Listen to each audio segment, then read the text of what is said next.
alladzi bini'matihi tatimmus salihah. Segala puji bagi Allah Jalla Jalaluh yang karena nikmatnya kebaikan-kebaikan menjadi sempurna. Kajian seperti ini mungkin 10 tahun yang lalu tidak ada.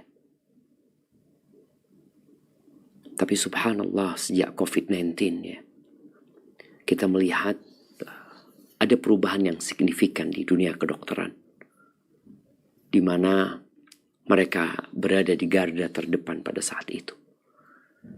Kalau tadi kita mendengarkan sambutan dari Dr. Tijuli ya, bagaimana dokter muslim itu berbeda. Yang menjadi sandaran, menjadi gantungan, menjadi tempat memohon adalah Allah Azza wa Jalla. Dan dengan adanya kajian-kajian seperti ini semoga muncul atau lahir dokter-dokter muslim yang menjaga nilai-nilai Islam. Kita tahu masyarakat Indonesia mayoritas muslim. Tapi yang diharapkan bagaimana ke depan dokter-dokter muslim itu membawa nilai-nilai keislaman. Karena kita tahu orang yang paling dicintai Allah, orang yang paling baik, khairun nas anfa'uhum linnas, adalah orang yang paling bermanfaat buat orang lain. Dan dokter memiliki keutamaan yang sangat mulia sekali. Bahkan dikatakan dokter bersama ulama itu dikatakan jalan bersama ya. Kalau ini departemen ilmu penyakit dalam, yang tetap diobatin adalah fisik. Tapi ada penyakit dalam yaitu ke batin manusia, jiwa manusia ya, hati manusia. Itu ranahnya mereka yang belajar ilmu agama. Dan bagaimana ketika dokter menggabungkan dua ilmu itu. Dia memiliki ilmu yang berkaitan dengan fisik manusia dan dia belajar juga bagaimana mengkaji dan mempelajari tentang hati manusia.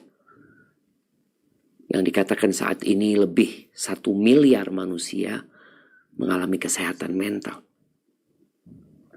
Maka Anda bersyukur sekali kepada Allah Azza wa Jalla atas nikmat yang diberikan dengan kajian-kajian seperti ini. Di mana nggak ada lagi alasan untuk tidak ngaji, nggak ada lagi alasan untuk tidak belajar karena kesibukan. Ya, tema kita istiqomah di tengah kesibukan ya. Bagaimana kajian ini ya, yang merupakan kajian rutin, kita bisa istiqomah. Walaupun kita tidak hadir di masjid, walaupun kita tidak hadir di bangku-bangku pesantren umpamanya, tapi ternyata semua bisa belajar. Allahumma salli wa sallim ala abdika wa rasulika sayyidina wa maulana Muhammadin wa ala alihi wa ashabi ajma'in, amma ba'd. Jamaah rahimakumullah, para profesor ya, para dokter dan tenaga medis dan semua yang bergabung pada kesempatan kali ini. Ada yang menarik dan menggelitik di tema yang dibuat oleh panitia, yaitu muhasabah diri mempersiapkan Ramadan. Kita sekarang masih di bulan Jumadal Akhirah. Setelah Jumadal Akhirah baru kita akan masuk ke bulan Rajab. Kemudian Sya'ban, lalu baru Ramadan. Tapi subhanallah, banyak orang-orang mempersiapkan Ramadan itu ya sepekan sebelum Ramadan. Yang akhirnya hasil dari perjuangan dia di bulan Ramadan tidak maksimal karena persiapannya tidak maksimal. Mempersiapkan acara resepsi pernikahan, akad nikah juga. Terkadang 6 bulan sebelumnya orang itu sudah mempersiapkan bagaimana dia letakkan di kalender rumahnya tanda bahwa 6 bulan lagi dia akan menikah. Nanti 3 bulan lagi dia akan menikah. Ya. Dia benar-benar mempersiapkan hal itu karena dia tidak ingin acara yang spesial itu nggak istimewa. Bagaimana dengan bulan Ramadan yang di antara 12 bulan itu ya ratunya itu bulan Ramadan. Di situ Allah turunkan Al-Quran. Di situ Allah jadikan satu malam yang lebih baik dari 1000 bulan. Bayangin ya, satu malam lebih baik dari 1000 bulan. Yang mungkin saat ini tidak ada yang mendengarkan, ataupun kalau ada sangat jarang sekali, yang umurnya 1000 bulan. Tapi beramal di satu malam, kita mendapatkan fadilah beramal lebih baik. Bukan sama dengan 1000 bulan, tapi lebih baik dari 1000 bulan. Kira-kira apa persiapannya? Seorang atlet ya, yang akan ikut PON atau dia akan ikut Olimpiade ya. Apapun cabang olahraga yang dia pilih, tapi tentunya nggak mungkin dia persiapannya 1 bulan. Persiapannya berbulan-bulan bahkan bertahun-tahun. Maka semoga umat Islam ya mencontoh apa yang dilakukan oleh teman-teman di kajian Taman Hikmah ini di Departemen Ilmu Penyakit Dalam, yang mereka mempersiapkan untuk Ramadan sejak bulan Jumadal Akhirah. Karena memang harapan kita masuk bulan Rajab, kita udah tahu apa yang harus kita lakukan di bulan Rajab. Ya, ini masih persiapan umum kajian kita hari ini ya. Abu Bakar Al-Warraq Al-Balkhi rahimahullah, beliau mengatakan Syahrul Rajab syahrun lizzar'. Bulan Rajab itu bulan untuk menanam. Bulan untuk menanam itu bulan Rajab. Berarti 20 hari lagi insya Allah kita sudah harus mulai menanam. Di bulan Jumadal Akhirah ya kita harus memikirkan apa yang akan kita tanam. Benihnya kita akan beli di mana. Terus nanti sebelum menanam apa yang kita akan lakukan. Nah, bulan Rajab tuh bulan zar', bulan untuk menanam. Dan bulan Sya'ban adalah bulan untuk menyirami tanaman tadi. Kita tahu petani ketika menanam padi umpamanya, nggak langsung dia pupuk, nggak langsung dia siram, ya udah posisi lahannya memang sudah siap untuk ditanami. Tapi ada fase dia harus merawat. Jadi bulan Sya'ban itu bulan untuk merawat apa yang sudah ditanam di bulan Rajab. Dan bulan Ramadan adalah bulan untuk menuai dan memetik. Kiranya bagaimana kalau orang itu mulai menanam, mulai merawat sepekan sebelum waktu panen. Maka hasilnya gak akan maksimal.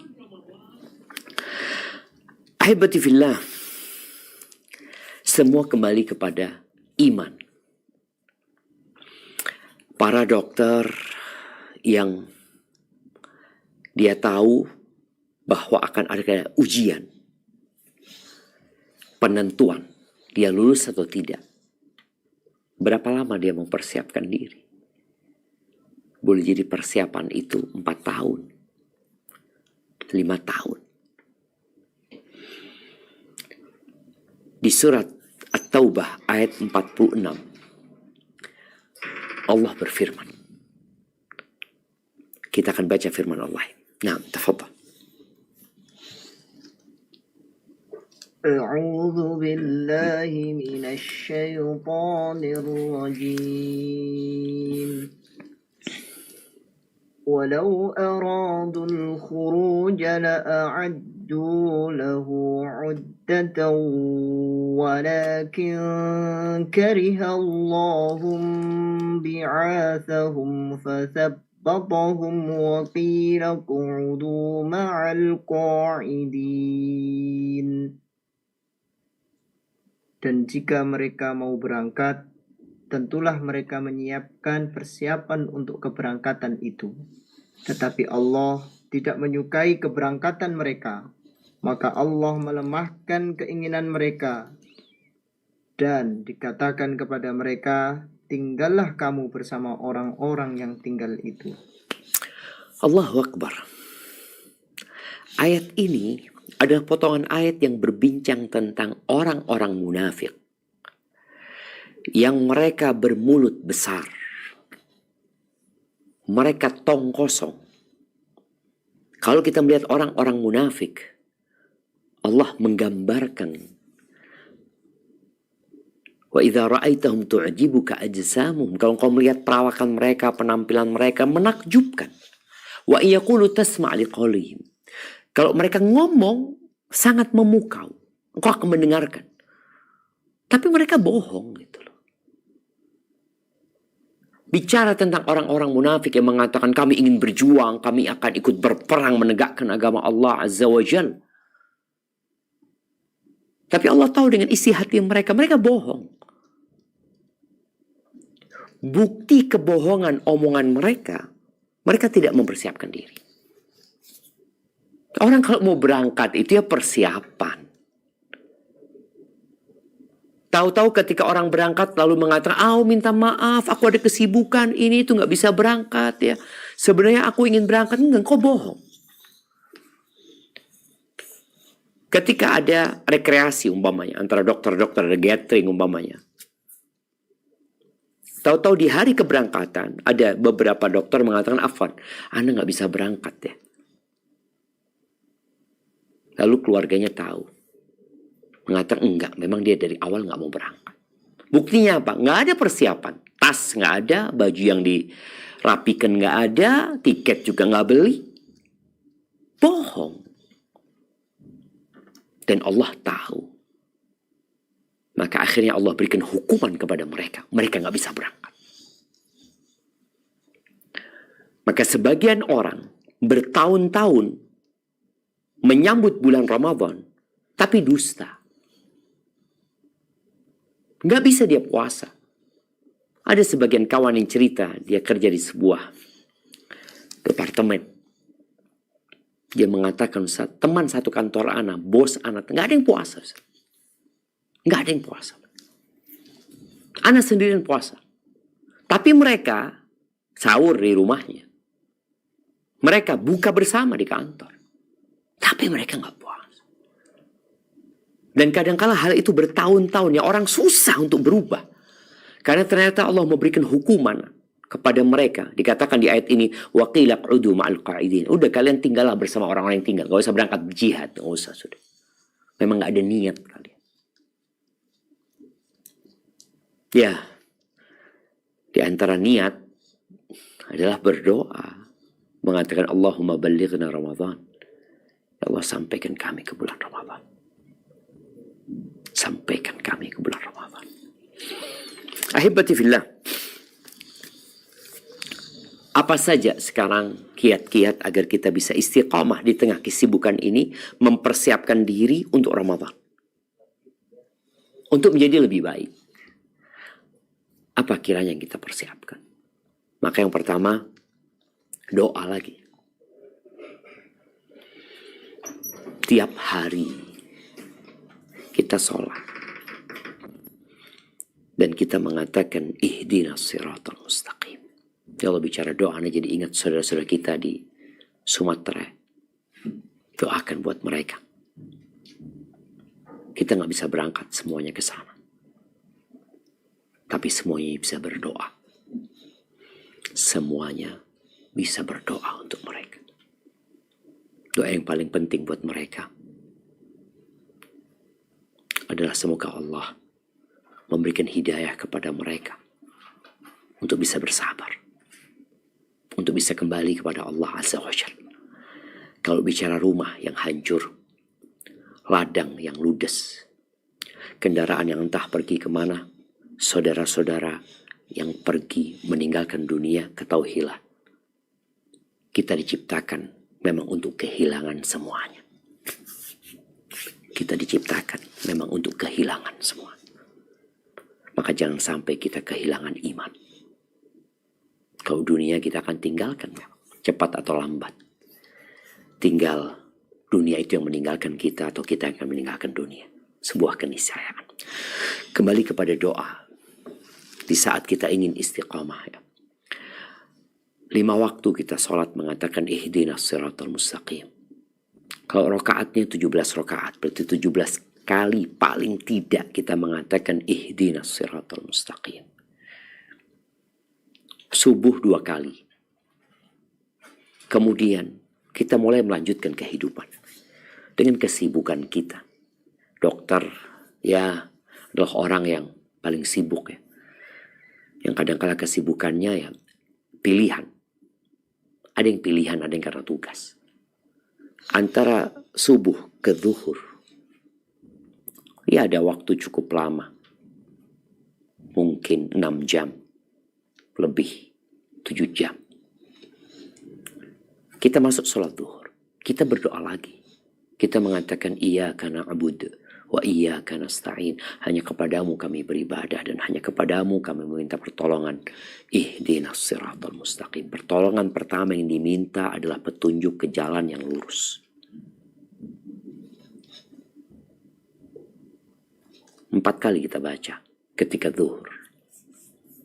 Antara zuhur dan asar 3 jam. Kita sholat asar. Kembali kita berdoa mengatakan iyyaka na'budu wa iyyaka nasta'in ihdinas siratal mustaqim. 4 kali kita baca. Antara asar ke maghrib kita sibuk, sebagian pulang kerja, ya. Mungkin sebagian ada yang masih harus ngantor, ya. Ketemu maghrib, matahari terbenam, siang meninggalkan dan malam tiba, kita kembali mengatakan 3 kali ihdinas siratal mustaqim. Setelah itu isya. Kita akan meninggalkan dunia ini untuk tidur.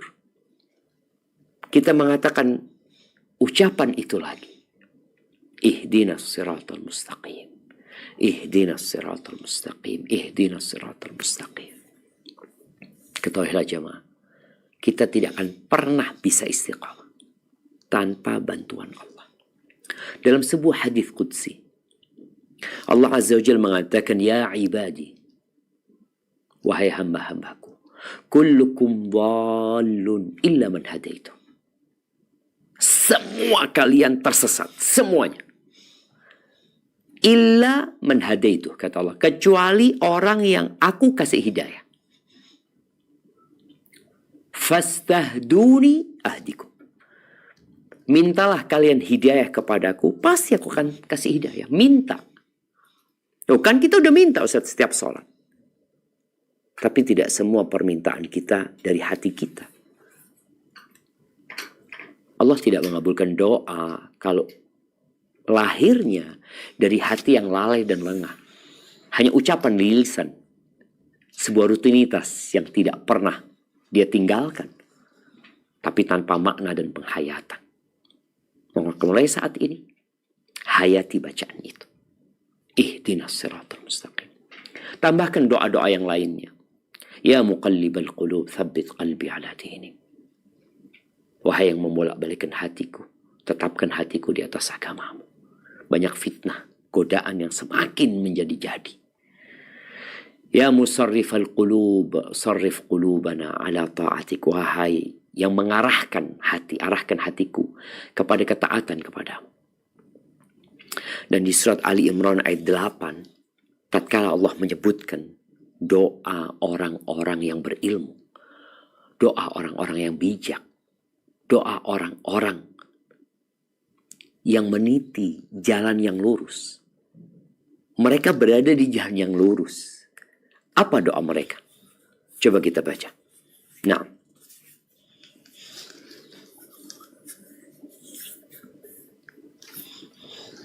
أعوذ بالله من الشيطان الرجيم ربنا لا تزغ قلوبنا بعد إذ هديتنا وهب لنا من لدنك رحمة إنك أنت الوهاب.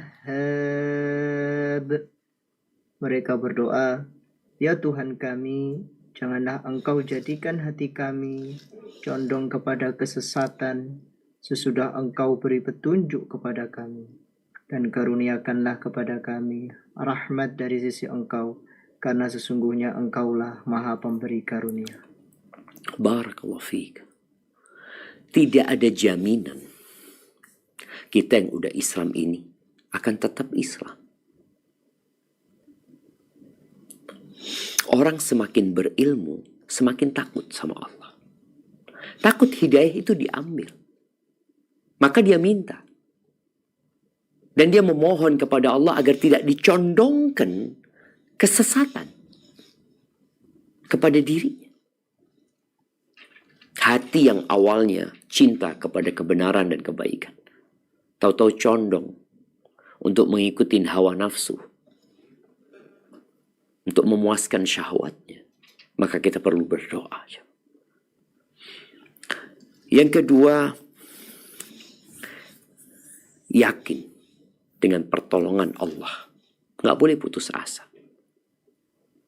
Yakin dengan pertolongan Allah. Ada orang-orang yang akhirnya mengakhiri hidupnya dengan bunuh diri. Capek. Lelah. Dengan kesibukan dunia. Dengan fitnah-fitnah dan ujian. Dengan cobaan yang datang silih berganti. Kita juga melihat adanya pergulatan antara kebenaran dan kebatilan. Kita melihat umat Islam seakan-akan tidak mendapatkan pertolongan dari Allah Azza wa Jalla. Yang kadang-kala sebagian orang akhirnya berpikir untuk tidak yakin lagi dengan agamanya. Maka ketahuilah, dunia ini adalah tempat ujian.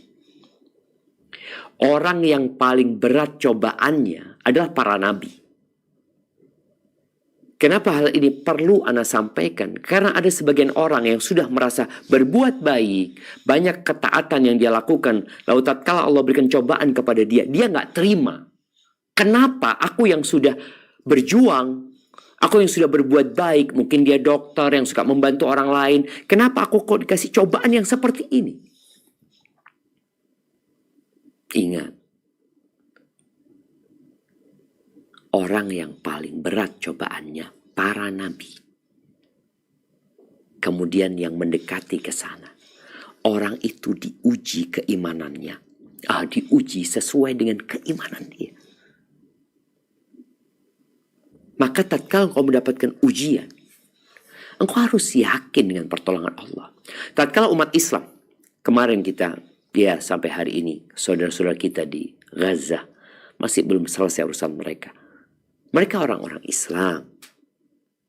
Kenapa mereka kok ditinggal sama Allah Azza wa Jal? Enggak, mereka nggak ditinggal. Tapi Allah memberikan ujian buat mereka dan buat umat Islam di seluruh dunia ini. Di masa Nabi SAW, di perang Uhud, di situ ada Nabi SAW. Ada Abu Bakar, ada Umar, ada Uthman, ada Ali, ada 10 sahabat yang dijamin masuk surga. Ada orang-orang baik dan soleh pada saat itu. Tapi Allah berikan kekalahan kepada mereka. 70 sahabat tewas, dibunuh. Nabi SAW terluka. Tapi jangan kemudian beranggapan, loh kok seperti ini. Engkau jangan putus asa. Hidup ini memang ujian. Maka Allah berfirman di surat Ali Imran ayat 139 dan 140. Apa kata Allah?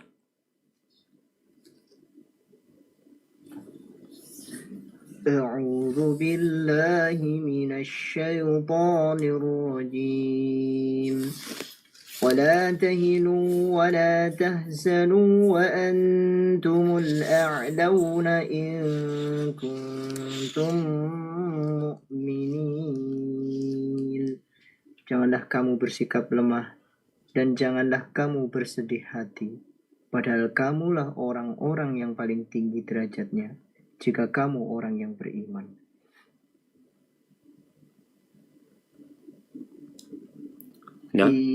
يمسسكم قرح فقد مس القوم قرح مثله وتلك الأيام نداولها بين الناس وليعلم الله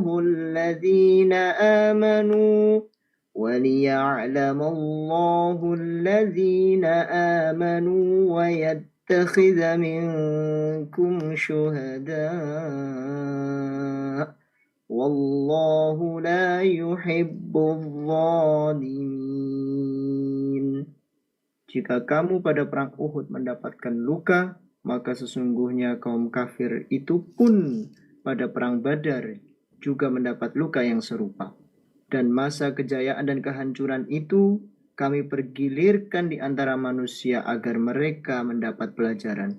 Dan supaya Allah membedakan orang-orang yang beriman dengan orang-orang kafir.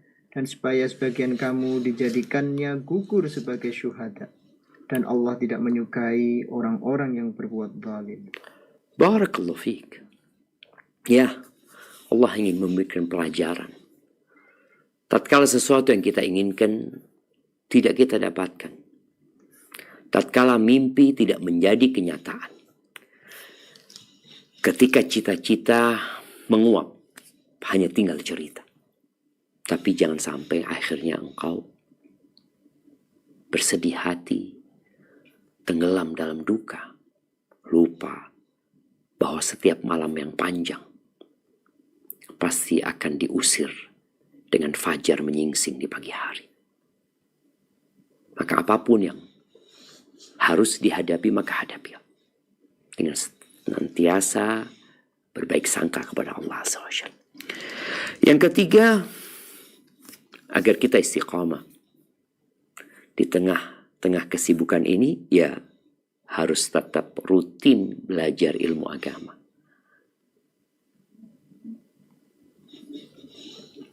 Talabul ilmi faridatun ala kulli muslim. Menuntut ilmu agama itu kewajiban buat setiap muslim. Jadi ada ilmu yang wajib dipelajari oleh setiap muslim. Dan ada ilmu yang fardu kifayah yang wajib untuk sebagian orang. Seperti ilmu kedokteran, nggak wajib buat setiap orang. Tapi harus ada yang belajar.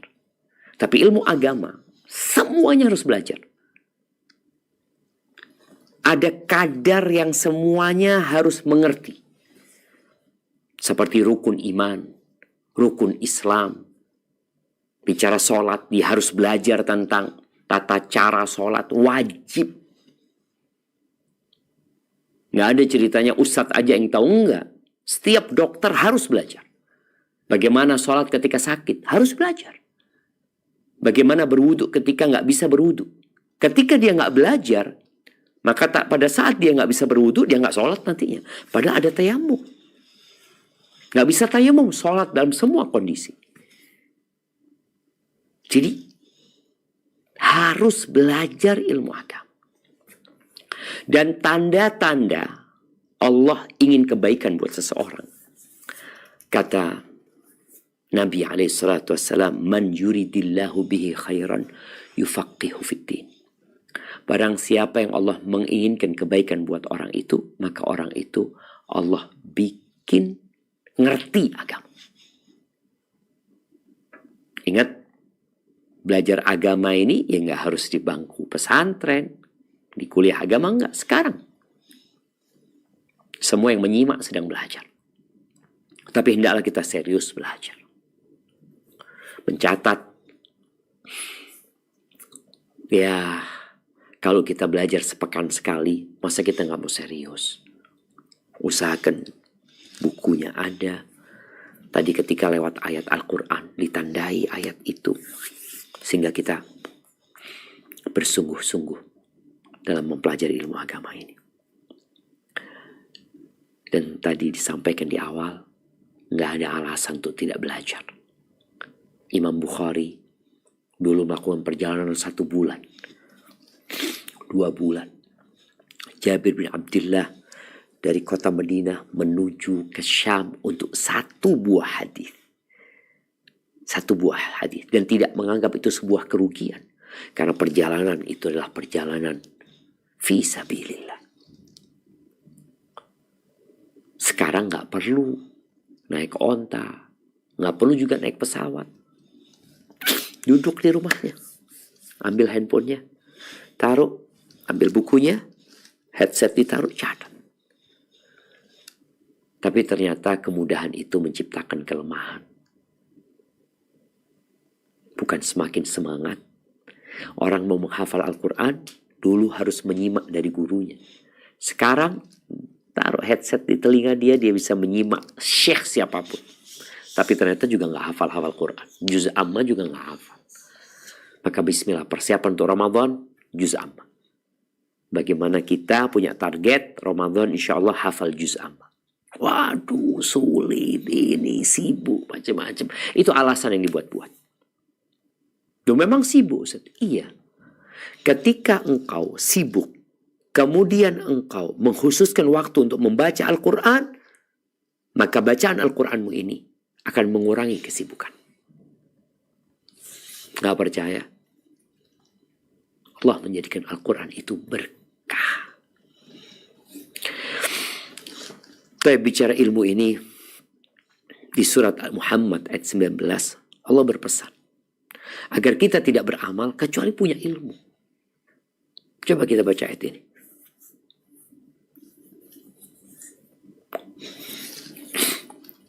A'udzu billahi minasyaitonir rajim.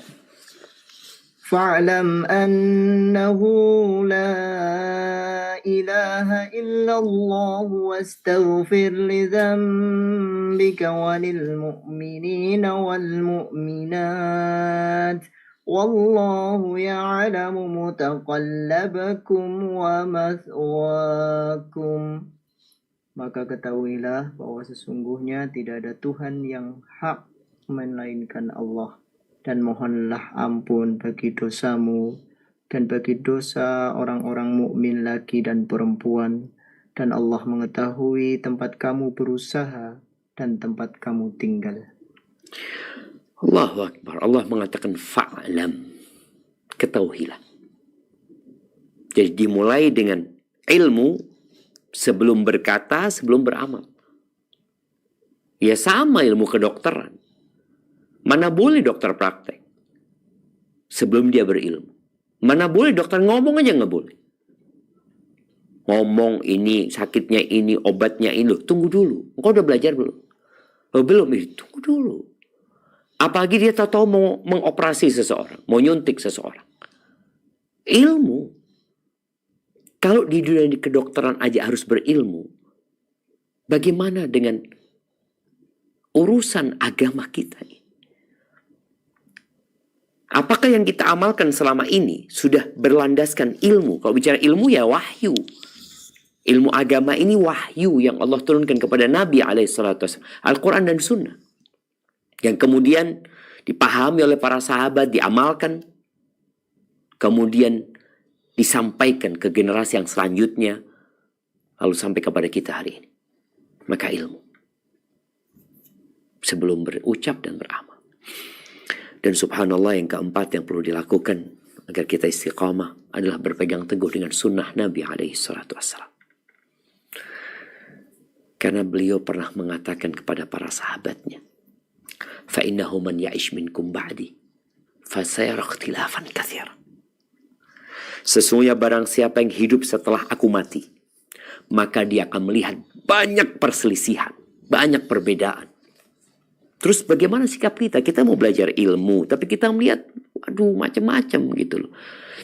Nabi alaihissalam mengatakan, fa'alaikum bisunnati wa sunnatil khulafa'ir rasyidin al-mahdiyyin min ba'di tamassaku biha wa addu 'alaiha bin nawajid wa iyyakum wa muhdatsatil umur fa inna kulla muhdatsatin bid'ah.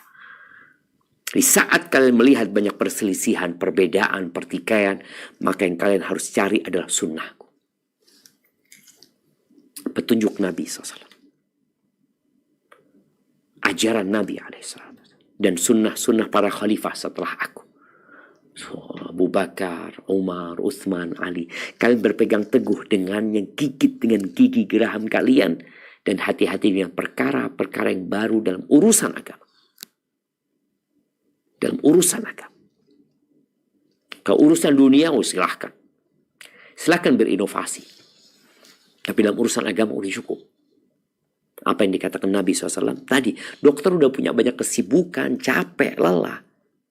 Terus ya udah urusan agama. Bagaimana kata Nabi SAW? Bagaimana para sahabat mengamalkan agama Islam ini?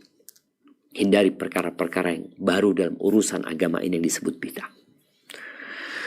Kemudian yang kelima, mengamalkan ilmu itu. Udah belajar, udah berpegang teguh dengan sunnah Nabi SAW, menjadi ahlus sunnah wal jamaah. Tapi jangan hanya sebuah slogan atau status.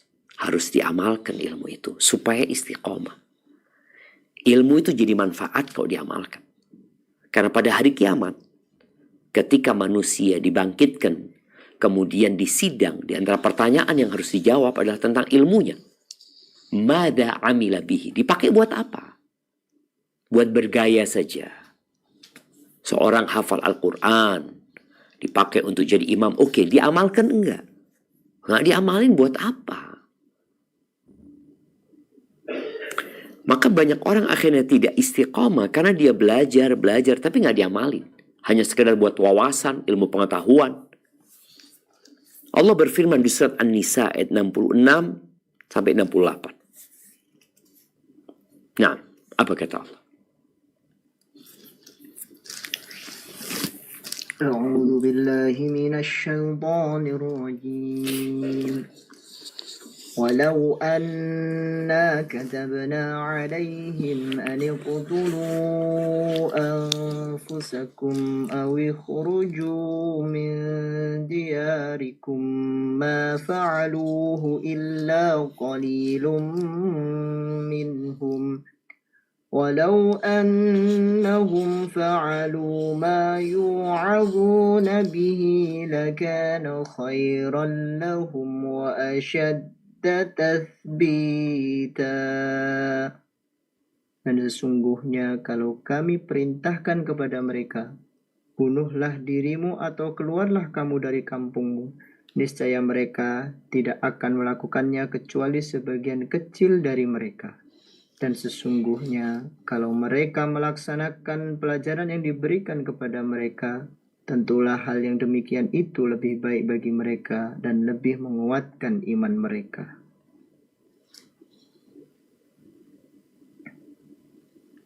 وَإِذًا لَآتَيْنَاهُمْ مِنْ لَدُنَّا أَجْرًا عَظِيمًا. Dan kalau demikian, pasti kami berikan kepada mereka pahala yang besar dari sisi kami. وَلَهَدَيْنَاهُمْ صِرَاطًا مُسْتَقِيمًا. Dan pasti kami tunjuki mereka kepada jalan yang lurus. Allahu Akbar. Apa syaratnya? Supaya mereka mendapatkan keteguhan, supaya mereka mendapatkan pahala yang agung, agar mereka diberi petunjuk ke jalan yang lurus, syaratnya mengamalkan apa yang diperintahkan kepada mereka. Tapi ini cerita orang-orang Yahudi yang mereka tidak mau mengamalkan. Akhirnya mereka tersesat. Nggak jadi istiqomah. Mereka punya ilmu, mereka tahu, tapi nggak diamalin. Maka agar ilmu itu bermanfaat dan berbuah keteguhan dan keistiqomahan, ya diamalin ilmu itu. Maka yang sudah punya ilmu, tolong diamalkan. Setelah diamalkan, ya disampaikan kepada kawan, kerabat. Kalau tadi di sambutan disebutkan oleh Dr. Tri, ketok tular. Ya seperti itu. Di antara ilmu yang Nabi SAW sampaikan kepada salah satu sahabat, memberikan nasihat kepada dia, irtanim khamsan qabla khamsin. Manfaatkan 5 perkara sebelum 5 perkara datang. Masa mudamu sebelum datang masa tuamu. Masa sehatmu sebelum datang sakitmu. Kekayaanmu sebelum kau miskin. Jangan kemudian kau ketika kaya nggak beramal, ya nanti akhirnya jatuh miskin. Waktu luangmu sebelum sibukmu. Ketika engkau punya waktu luang, manfaatkan untuk membaca Al-Quran, untuk berzikir, dan hidupmu sebelum datang kematian. Saudara-saudara kita yang terkena musibah di Sumatera, kekayaan mereka hilang. Nah, artinya kemiskinan itu mungkin datang walaupun ke orang yang sukses. Kita ada rumah yang pergi, satu kampung hilang, mobil pun dibawa pergi. Kalau bicara ya kesehatan, sebagian mereka akhirnya harus hidup cacat. Maka sekarang yang sehat, engkau dengar azan, bisa ke masjid, berangkatlah ke masjid. Jangan nunggu engkau sakit kemudian dengar azan lalu berkata dalam dirimu, ingin ke masjid tapi gak bisa. Kemana engkau? Waktu Allah berikan kepadamu kesehatan. Main bola, boleh. Naik sepeda, boleh. Tapi ke masjid, itu panggilan yang seharusnya engkau hadiri. Kemudian yang keenam, setelah mengamalkan ilmumu, ingat gak ada gunanya beramal kalau gak ikhlas. Syarat diterimanya amalan itu adalah ikhlas dan sesuai dengan aturan. Ikhlas dan sesuai dengan aturan. Ikhlas berharap kepada Allah, bukan pujian dan sanjungan. Ada orang-orang nih, dokter-dokter yang baik, yang banyak dipuji, disanjung oleh pasien, oleh tetangga. Jaga hatimu. Kalau engkau gak ikhlas, gak usah capek-capek, karena gak ada gunanya. Jadi kalau gak ikhlas, jangan capek, udah santai aja. Kenapa? Gak diterima sama Allah Azza wa Jalla. Wa ma umiru illa liya'budullaha mukhlisina lahuddin hunafa wa yuqimus salah wa yu'tuz zakah. Tidaklah mereka diperintahkan kecuali untuk beribadah ikhlas, yang mengikhlaskan, memurnikan tujuan niatnya hanya untuk Allah Azza wa Jalla. Jadi bukan hanya yang penting sholat, yang penting beramal, yang penting jadi orang baik. Enggak penting semua itu kalau tidak ada keikhlasan. Karena nggak diterima. Bicara sholat, orang yang sholat udah mengamalkan ilmunya. Apa kata Allah? Fawailul lil musallin. Celaka orang-orang yang sholat itu. Alladzina hum an salatihim sahun, alladzina hum yura'un. Mereka sholat, tapi asal-asalan sholatnya. Seenak dia sholat, kayak ikut aturan. Plus yura'un, riak lagi. Nggak ada gunanya. Bicara kurban, la yanalallaha luhumuha wala dima'uha. Nggak sampai kepada Allah darahnya, dagingnya, enggak. Wa innama yanaluhu taqwa minkum. Ketakwaan kalian yang sampai kepada Allah Azza wa Jalla. Maka kalau nggak ikhlas, nggak usah capek-capek. Nggak ada gunanya. Kau dapat pujian, sanjungan, dapat harta, kau akan tinggal. Kau akan dihantarkan oleh keluargamu hanya dengan kafan, lalu ditinggal selama-lamanya. Kemudian yang ketujuh, menjaga lisan dan tulisan. Dulu orang yang bisa nulis itu sedikit. Sekarang pengganti lisan itu tulisan. Ketika seorang sahabat Nabi tanya kepada Nabi SAW amalan-amalannya, dikasih amalan sama Rasul SAW. Terakhir Nabi SAW mengatakan, kau mau gak aku kasih tahu yang bisa menghimpun amalan-amalan itu, artinya bisa menyelamatkanmu dan memasukkanmu ke surga Allah Azza wa Jalla. Tentu ya Rasulullah, alaikas salatu wassalam ya Rasulullah. Akhirnya Nabi mengeluarkan lisannya, lalu beliau mengatakan, amsik alaika, jaga lisan, jaga lisanmu dan jaga tulisanmu sekarang. Tulisan, lisan dan lisan. Dalam hadis yang diriwayatkan oleh Imam Muslim, ada seorang sahabat yang bernama Sufyan bin Abdullah Thaqafi. Dia berkata, ya Rasulullah, qul li fil islami qawlan la as'alu anhu ahadan ghairak. Wahai Rasulullah, katakan kepada aku sebuah ucapan dalam urusan agama ini yang aku nggak akan bertanya kepada orang selainmu, cukup engkau sudah. Apa kata Nabi SAW? Qul amantu billahi thumma istaqim. Katakan aku beriman kepada Allah, kemudian udah jalani istiqamah. Konsekuensi dari keimananmu itu engkau jalani istiqamah. Ini hadis riwayatkan Muslim. Ada tambahan dari Imam Tirmidzi. Sufyan bertanya lagi kepada Nabi SAW. Ya Rasulullah, ma akhwafu ma takhafu alayya. Wahai Rasulullah, alaika salatu wassalam ya Rasulullah. Apa yang paling kau takutkan kepada aku? Apa? Maka Nabi alaihissalatu wassalam mengambil lisannya mengatakan, Hadha. Subhanallah. Abu Bakar Siddiq yang rajin berzikir dan beramal soleh, kadang-kala dia bermuhasabah, memegang lisannya, lalu mengatakan, Hadzal ladzi awradani al-mawarid. Ini yang mengantarkan aku ke tempat-tempat kehancuran dan kebinasaan. Lisan. Maka tolong, di masa yang penuh dengan fitnah ini, jaga lisan dan tulisan. Ma yalfidhu min qawlin illa ladaihi raqibun atid. Tidak ada satupun yang terlontar dari ucapan, melainkan di situ ada raqib, ada yang mengawasi, ada atid, ada yang mencatat. Semuanya. Maka sebelum engkau berbicara, sebelum engkau tulis, atau setelah engkau tulis, sebelum engkau share, sebelum engkau send, sebelum engkau melakukan itu, baca lagi. Apakah tulisanmu ini niatnya lillahi ta'ala? Kalau itu kebaikan. Kalau enggak, buat apa? Kalau tulisanmu itu lillahi ta'ala, apakah memang dibutuhkan oleh orang? Apakah komenmu itu memang dibutuhkan? Atau enggak ada perlunya orang yang bikin status umpamanya? Tolong, sebelum kau menulis, bermuhasabah dengan niatnya. Lihat tujuannya.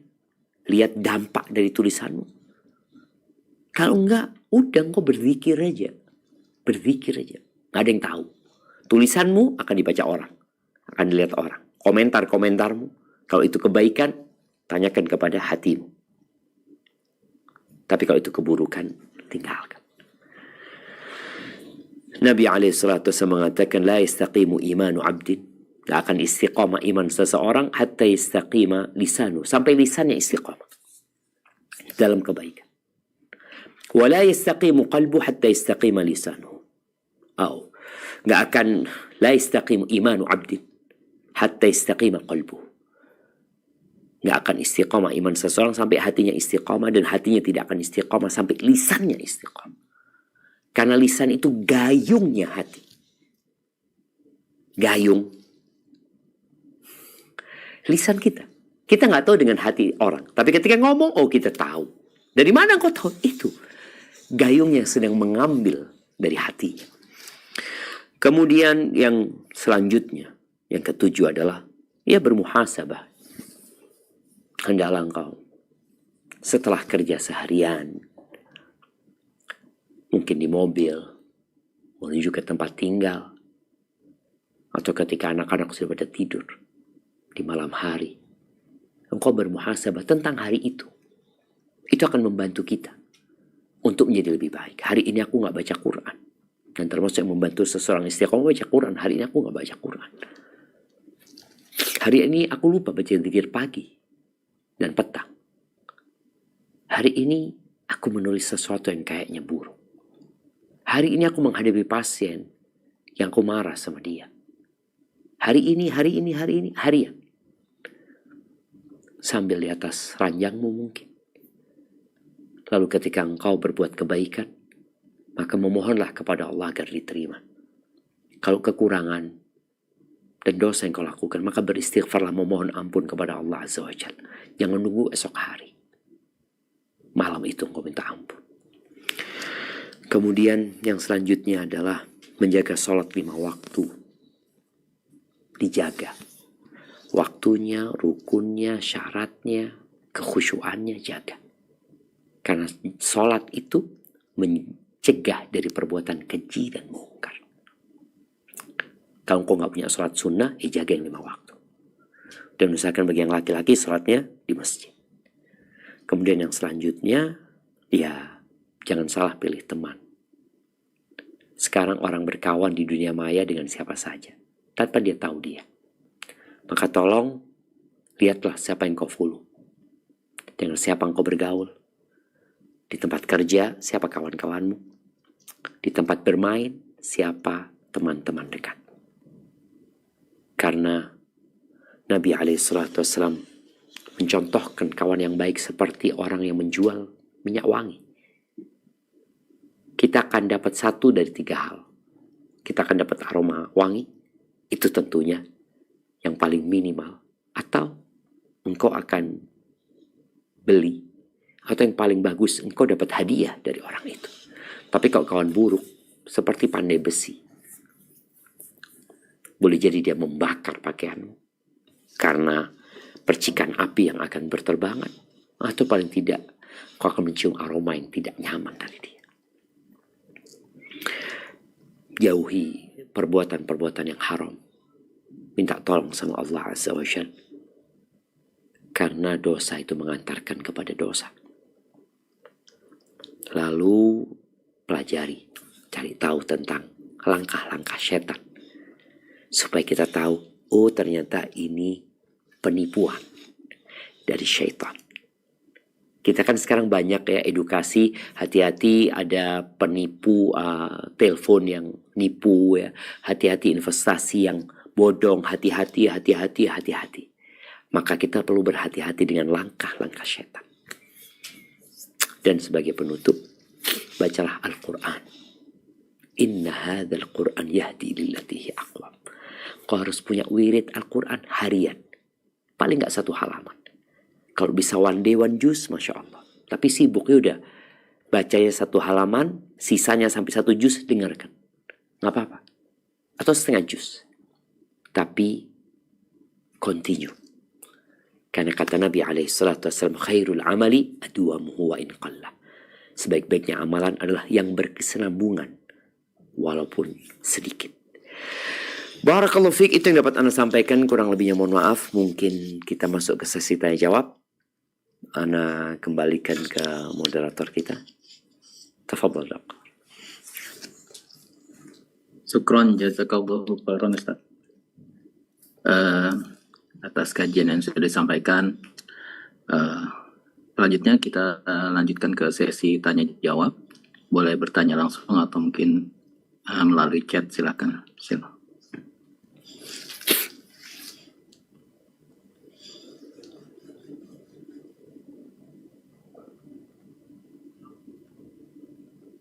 Silakan. Mumpung ada Ustadz, jangan disia-siakan. Silakan raise hand coba.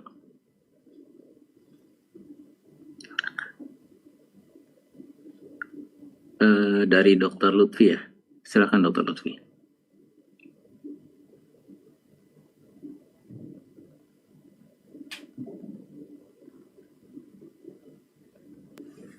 Mau bertanya langsung mungkin minta tolong di-unmute ya.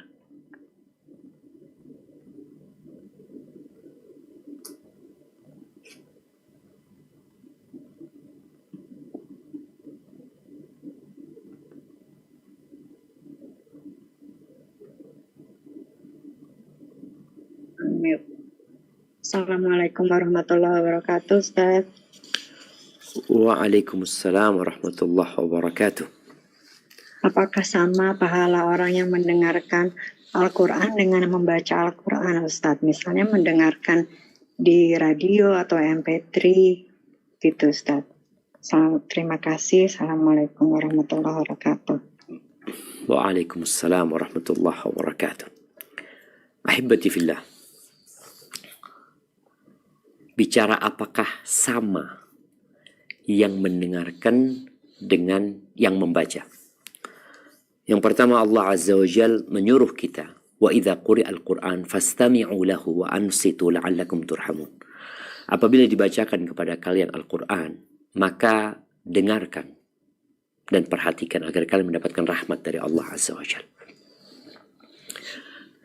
Semoga sama. Akan tetapi pahala itu sesuai dengan kelelahan yang dikeluarkan. Tentunya berbeda orang yang membaca, karena orang yang membaca dia dapat dua hal. Dia membaca dengan lisannya dan kupingnya mendengar juga. Sedangkan orang yang mendengar, dia hanya mendengar. Orang yang membaca Al-Quran seperti Anda mengatakan Bismillahirrahmanirrahim. Anda membaca dengan lisan Anda dan Anda mendengar dengan telinga Anda. Ada lagi yang membaca dengan melihat Al-Quran. Ada yang membaca dengan hafalannya. Jadi mendengarkan Al-Quran terkadang akan memberikan tambahan keimanan yang lebih. Asalkan dia memperhatikan. Allah Azza wa Jalla ketika menyebutkan tanda-tanda orang beriman. Wa idza tuliyat alaihim ayatuhu zadatuhum imana. Apabila dibacakan kepada mereka ayat-ayat Allah, bertambah keimanan mereka. Apalagi kalau yang membaca itu suaranya indah. Boleh jadi kita kalau baca sendiri suara kita kurang bagus ya. Tapi ketika suara itu indah, semakin mengena dalam hati kita. Rasulullah SAW kadang-kala beliau minta sahabat membaca. Iqra alayya, bacakan, aku mau dengar. Jadi semoga kalau pahala sama-sama dapat pahala ya, tapi sesuai dengan kelelahan tadi.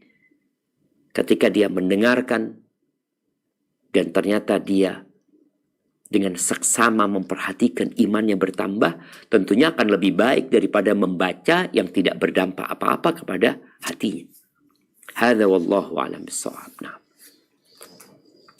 Syukron jazakallahu khairan Ustaz atas jawabannya. Silakan kepada Dr. Andi. Pertanyaan selanjutnya. Baik. Assalamualaikum warahmatullahi wabarakatuh. Waalaikumsalam warahmatullahi wabarakatuh. Baik. Jazakumullah khairan hatsir atas ceramahnya pada sore hari ini Ustadz. Dr. Andi ini banyak kitabnya. Masya Allah. Alhamdulillah Ustaz. Alhamdulillah. Ya, Tafadhal dok. Nah, dok. Baik. Ya, semoga bisa menjadi refleksi bagi kita semua Ustadz ya. Amin. Yang ingin saya tanyakan, baik, terkadang ya kita sebagai dokter ini dihadapkan oleh berbagai kesibukan-kesibukan yang mungkin terkait klinis maupun non klinis, dan kesibukan tersebut itu kadang sering dijadikan alasan ya.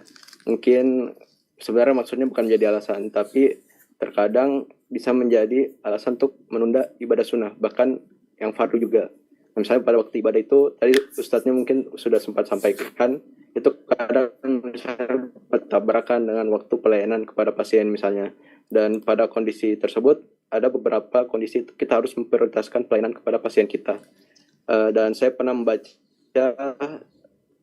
tadi sebenarnya sempat searching tadi, kalau dalam Islam itu ada beberapa kondisi yang dibenarkan dalam syariat Islam yang membuat seseorang itu diperbolehkan untuk mendapatkan keringanan dalam beribadah. Tadi sempat searching istilahnya apa, kalau nggak salah tadi uzur syari.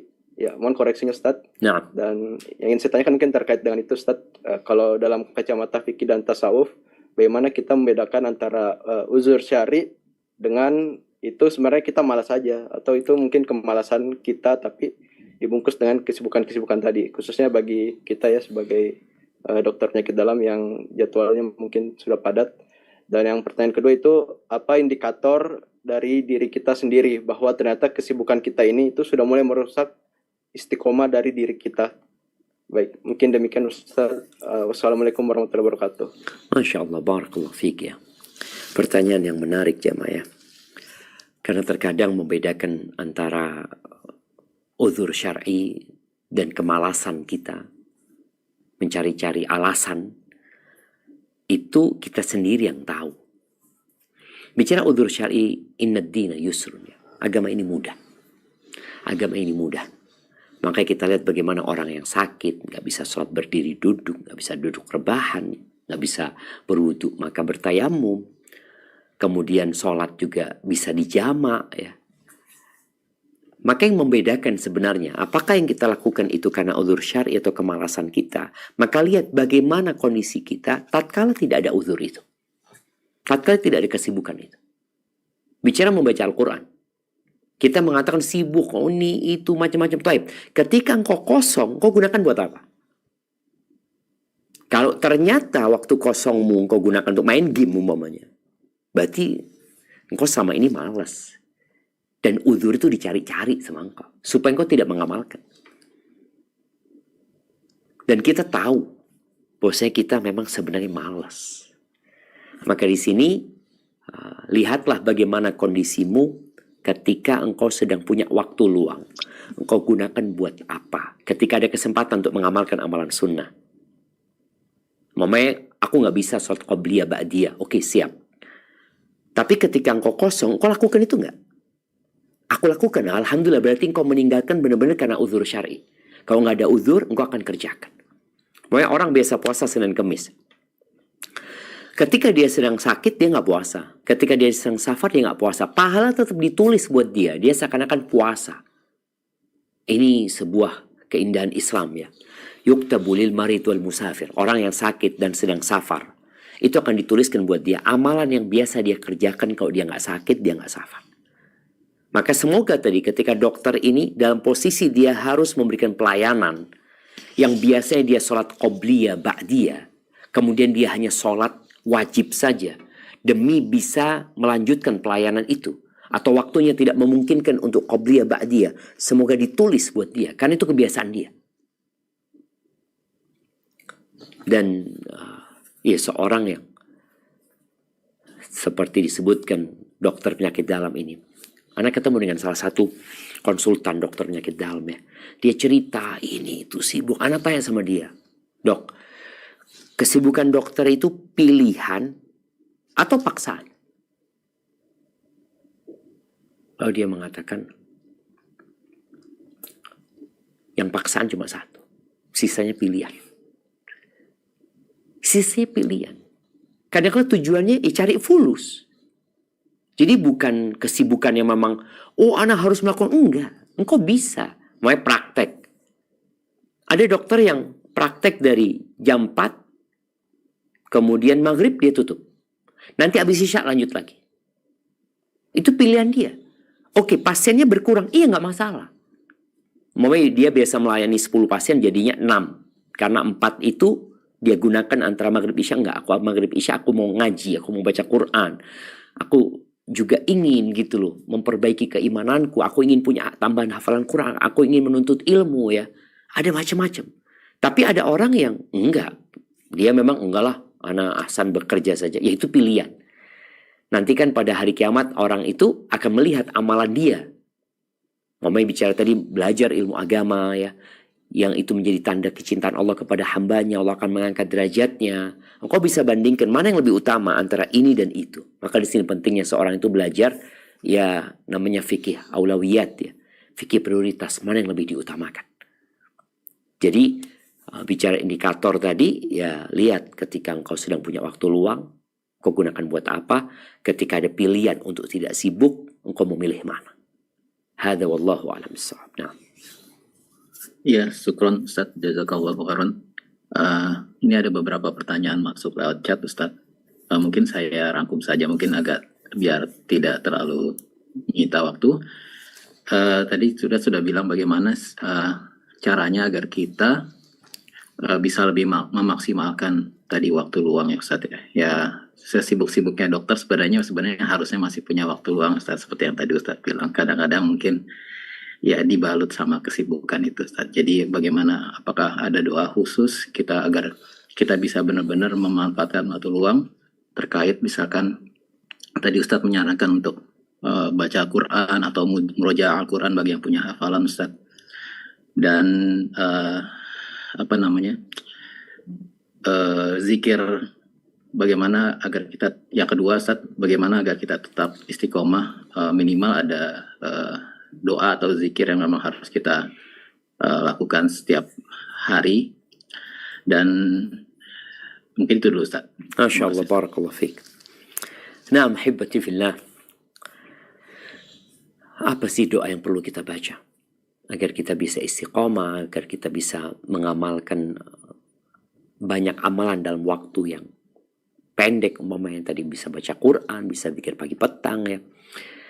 Di penghujung setiap sholat atau setelah sholat pun baca Allahumma a'inni ala dzikrika wa syukrika wa husni ibadatik. Allahumma a'inni ala dzikrika wa syukrika wa husni ibadatik. Ya Allah, tolonglah aku untuk senantiasa mengingatmu, bersyukur kepadamu dan beribadah yang baik. Dawamkan ini setiap selesai sholat atau sebelum salam khususnya lebih baik, baca itu.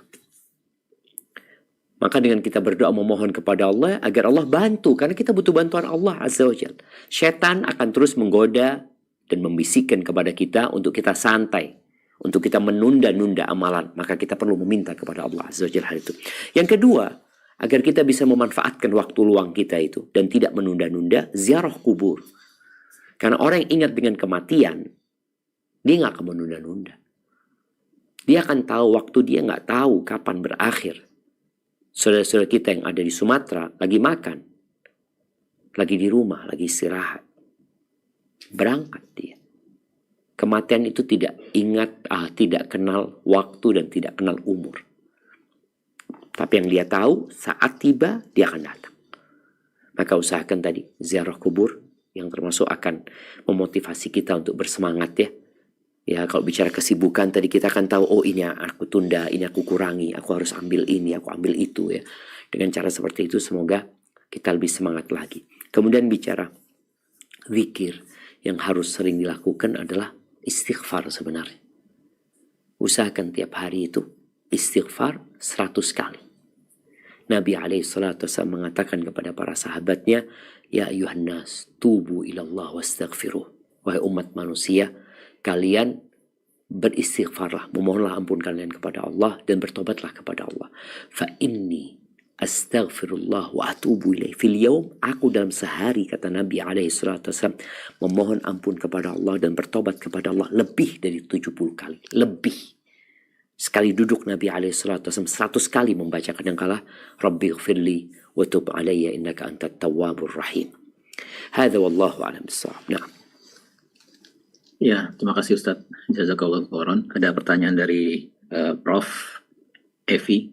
Ustadz, di akhir-akhir kondisi beberapa tahun ke belakang ini memang dokter banyak sekali aturan-aturan yang memang membuat dokter itu sulit bergerak dan banyak tuntutan-tuntutan seperti itu Ustadz. Kadang-kadang itu mengurangi fokus kita dalam bekerja Ustadz, sehingga kekhawatiran dan seperti tuntutan hukum dan lain-lain menjadi lebih sering jadi akhir-akhir ini Ustadz. Mungkin untuk mencegah fitnah-fitnah seperti itu Ustadz punya tips atau bagaimana doa khusus tadi, bagaimanapun ujian kan mungkin saja datang Ustaz. Nauzubillah minaz. Mudah-mudahan tidak terjadi Ustaz. Terus terkait hal seperti itu mungkin ada tanggapan kepada Ustaz terkait tuntutan kepada dokter yang beberapa hari ini, beberapa waktu ini. Mungkin Ustaz juga pernah membaca. Mungkin seperti itu Ustaz. Barakallahu fiik ya, barakallahu fiik. Nah, ahibati fillah, ya menghadapi fitnah yang terjadi, baik dokter dan guru ya. Karena Anda lihat dokter dan guru ini ya tadi jalan bersama sebenarnya. Berapa banyak guru-guru yang dituntut ya oleh muridnya, oleh wali muridnya, dokter pun seperti itu ya. Maka apa yang harus dilakukan? Yang pertama memang mengikhlaskan niat. Bagaimana pekerjaan ini jadi ibadah. Innamal a'malu binniyat. Yang kadangkala di saat ya dengan aturan BPJS ya yang tuntutan pekerjaan semakin banyak, tapi mungkin fulus yang didapat tidak seperti dahulu lagi ya. Maka hendaklah ini menjadi pintu untuk mengikhlaskan. Udah ikhlaskan. Minta sama Allah Azza wa Jalla. Kemudian yang kedua, Allah itu cinta ketika seorang beramal. Innallaha yuhibbu idza amila ahadukum amalan an yutqinahu. Allah cinta apabila seorang melakukan sebuah amal, dia sempurnakan. Dia sempurnakan amalan itu. Niatnya sudah benar, kerjaannya sudah baik. Kemudian kalau ada musibah, katakan inna lillahi wa inna ilaihi raji'un. Dan itu ujian. Dokter salah praktek, umpamanya dikatakan salah. Siapa yang tidak berbuat salah? Dalam agama kita, ketika seorang melakukan kesalahan, ada pintu maaf dan ampunan buat dia. Tapi memang hak manusia itu bakhil dengan haknya. Kalau sama Allah Maha Pengampun dan Maha Pengasih. Maka tatkala ada sebuah tuntutan nantinya, padahal dia sudah maksimal, maka anggap itu sebuah musibah. Katakan inna lillahi wa inna ilaihi raji'un. Berbaik sangka sama Allah. Karena Allah kalau cinta sama hamba-hambanya, Allah kasih bala buat dia. Bukan Allah luaskan rezekinya, tapi Allah kasih bala. Dengan bala itu, dia akan introspeksi diri. Dengan bala itu, dia akan memohon kepada Allah Azza wa Jalla. Dan tadi, di tips kedua, agar kita istiqomah ya. Senantiasa berbaik sangka sama Allah. Yakin sama Allah. Karena ada orang yang akhirnya, aku ini sudah membantu orang, aku sudah nolong orang. Nggak ada urusan sama manusia. Semua perbuatan baikmu ditulis sama Allah Azza wa Jalla. Dan balasan buat semua kebaikan bukan di dunia. Karena dunia akan berakhir. Maka di akhirat. Maka tatkala musibah datang menyapamu, katakan inna lillahi wa inna ilaihi raji'un. Allahumma ajurni fi musibati. Ya Allah, berikan pahala di musibahku ini. Wa akhlif li khairan minha. Dan berikan kepada aku ganti yang lebih baik. Dan hari itu berputar. Nabi SAW pernah mengalami kekalahan, pernah mengalami kemenangan. Beliau adalah Nabi, apalagi kita. Maka semoga musibah itu membersihkan dosa-dosa kita dan mengangkat derajat kita. Hadza wallahu a'lam bissawab. Nah. Syukran jazakallahu khairan atas semangatnya Ustaz buat kami semua. Semoga Allah melindungi Ustaz dan melindungi kami semua dari segala macam fitnah tersebut Ustaz. Ustaz, mungkin karena waktu juga terbatas ya, beberapa pertanyaan mungkin saya mohon maaf tidak sampaikan. Mungkin sedikit penutup dari Ustaz terhadap sekalian mungkin doa kafaratul masjid atau penutup mengenai persiapan kami secara praktis menjelang 80 hari kemudian ini menjelang Ramadan Ustaz. Apa prioritas mungkin bagi kami semua? Terima kasih Ustaz. Masya Allah. Nah, barakallahu fiik. Ya ahibati fillah. Hendaklah kita melakukan introspeksi diri. Apa sebenarnya tujuan hidup kita? Allah menciptakan kita tidak sama dengan diciptakannya kambing, sapi, domba, ayam. Mereka untuk dikonsumsi oleh manusia. Tapi manusia diciptakan untuk mengabdi kepada Allah Azza wa Jalla. Maka minta tolonglah kepada Allah dalam menghadapi hari-hari menuju ke bulan Ramadan agar senantiasa ditolong oleh Allah Azza wa Jalla. Baca Qur'annya dengan artinya, doanya terus dikuatkan. Minta kepada Allah, Allahumma ballighna Ramadan. Dan tidak ada kesempatan buat seorang muslim yang lebih utama daripada dia bertekad kuat, memasang niat agar dia bisa sampai ke bulan Ramadan dan melaksanakan ibadah di bulan Ramadan. Niatkan nanti aku mau ini, mau ini, mau ini, mau itu. Dengan persiapan, kalau kita mati sebelum sampai Ramadan, niat itu sudah dicatat sebagai niat kita untuk sampai ke bulan Ramadan. Allah, jamaah rahimakumullah, di antara doa yang biasa dibaca Nabi SAW ketika beliau bermajlis, beliau biasa membaca Allah maqsim lana min khasyatika ma tahulu bihi bainana wa baina ma'asik wa min ta'atika ma tuballighuna bihi jannatak ومن اليقين ما تهون به علينا مصائب الدنيا ومتئنا بأسماعنا وأبصارنا وقوتنا ما أحييتنا واجعله الوارث منا واجعل ثأرنا على من ظلمنا وانصرنا على من عادانا ولا تجعل مصيبتنا في ديننا ولا تجعل الدنيا أكبر همنا ولا مبلغ علمنا ولا تسلط علينا من لا يرحمنا ربنا آتنا في الدنيا حسنة وفي الآخرة حسنة وقنا عذاب النار وسبحان ربك رب العزة عما يصفون wassalamun alal mursalin walhamdulillahi rabbil alamin. Ana mohon undur diri. Subhanakallahumma bihamdika asyhadu an la ilaha illa anta astaghfiruka wa atubu ilaik. Wassalamualaikum warahmatullahi wabarakatuh. Waalaikumsalam. Waalaikumsalam Waalaikumsalam warahmatullahi wabarakatuh. Syukron, jazakallahu khairan kepada Ustadz yang telah memberikan kajian kepada kita sore kali ini. Semoga menjadi semangat bagi kita semua ya, untuk kedepannya ya, sesibuk-sibuknya kita teman-teman PPDS ya, insya Allah masih ada waktu longgar, ya waktu luang ya. Ya tinggal kita bisa memanfaatkannya atau tidak. Tadi ada beberapa PR dari Ustadz ya, zikir ya, doa ya. Zikir pagi petang tadi ada pertanyaan mungkin harus kita baca, kalau bisa dihafal. Tadi ada tantangan juga dari Ustadz, bagaimana kita hafal juz 30 saat Ramadan nanti. Diniatkan dari sekarang, mudah-mudahan tercapai. Mungkin itu saja dari saya selaku moderator. Mohon maaf bila ada kesalahan dan ada banyak pertanyaan yang tidak saya teruskan ke Ustadz terkendala waktu. Kita tutup majelis kita sore ini dengan membaca lagi doa kafaratul masjid. Subhanakallahumma wa bihamdika asyhadu an la ilaha illa anta astaghfiruka wa atubu ilaik.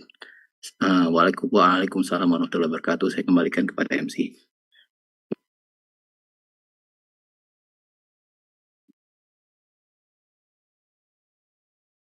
Ditutup langsung aja ya. Terima kasih Prof. Dokter semua atas kehadirannya. Semoga bisa terus istiqomah kajian kita berikutnya. Baik.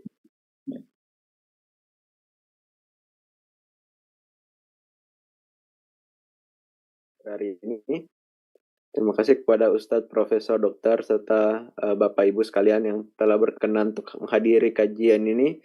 Saya Dr. Andi selaku MC memohon maaf atas segala kekurangan dan perkataan yang kurang berkenan. Mari kita tutup dengan membaca istighfar dan doa penutup majelis. Subhanallahumma wa bihamdika asyhadu an la ilaha illa anta astaghfiruka wa atubu ilaik. Assalamualaikum warahmatullahi wabarakatuh.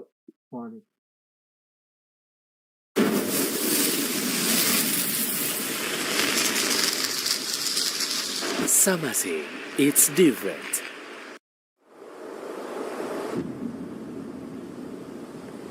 Klik tombol berikut